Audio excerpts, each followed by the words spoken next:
The Book of Lies by Aleister Crowley, Chapters 16-24. Chapter 16. The Stag Beetle. Death implies change and individuality, if thou be that which hath no person, which is beyond the changing, even beyond changelessness. What hast thou to do with death? The bird of individuality is ecstasy, so also is its death. In love the individuality is slain. Who loves not love? Love death, therefore, and long eagerly for it. Die daily. Chapter 17. The Swan. There is a swan whose name is ecstasy. It wingeth from the deserts of the north. It wingeth through the blue. It wingeth over the fields of rice. At its coming they push forth the green. In all the universe this swan alone is motionless. It seems to move as the sun seems to move. Such is the weakness of our sight. O fool, criest thou, Amen. Motion is relative. There is nothing that is still. Against this swan I shot an arrow. The white breast poured forth blood. Men smote me. Then, perceiving that I was but a pure fool, they let me pass. Thus, and not otherwise, I came to the temple of the Grail. Chapter 18. Dewdrops. Verily, love is death, and death is life to come. Man returneth not again, the stream floweth not uphill. The old life is no more. There is a new life that is not his.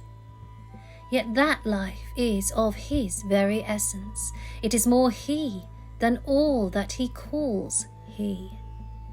In the silence of a dewdrop is every tendency of his soul, and of his mind, and of his body.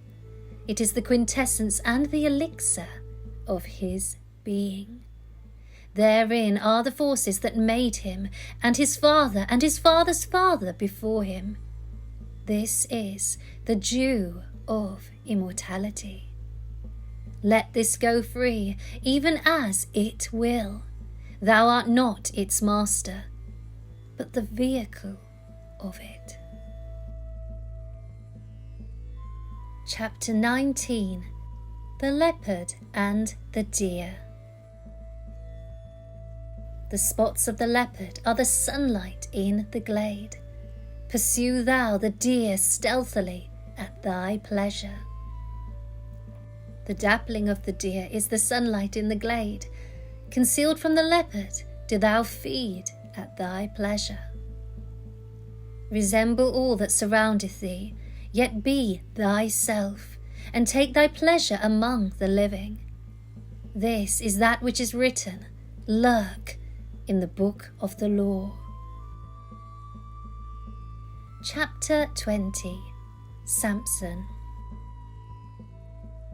The universe is in equilibrium, therefore he that is without it, though his force be but a feather, can overturn the universe. Be not caught within that web, O child of freedom. Be not entangled in the universal lie, O child of truth. Chapter 21.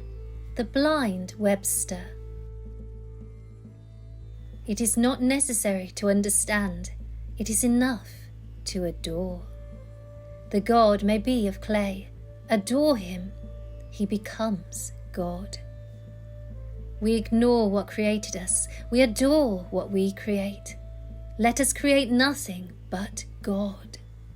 That which causes us to create is our true father and mother. We create in our own image, which is theirs.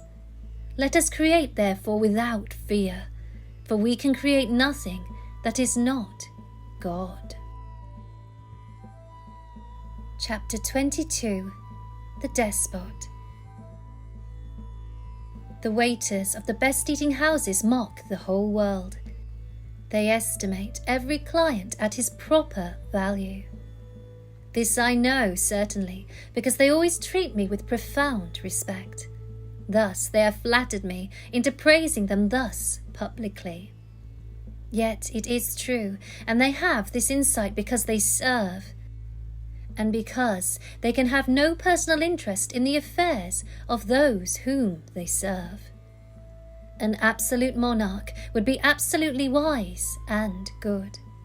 But no man is strong enough to have no interest. Therefore the best king would be pure chance. It is pure chance that rules the universe. Therefore, and only therefore, life is good. Chapter 23. Skidoo. What man is at ease in his inn? Get out. Wide is the world and cold. Get out. Thou hast become an initiate. Get out. But thou canst not get out by the way that camest in. The way out is the way. Get out. For out is love and wisdom and power. Get out. If thou hast tea already, first get UT, then get O, and so at last get out. Chapter 24.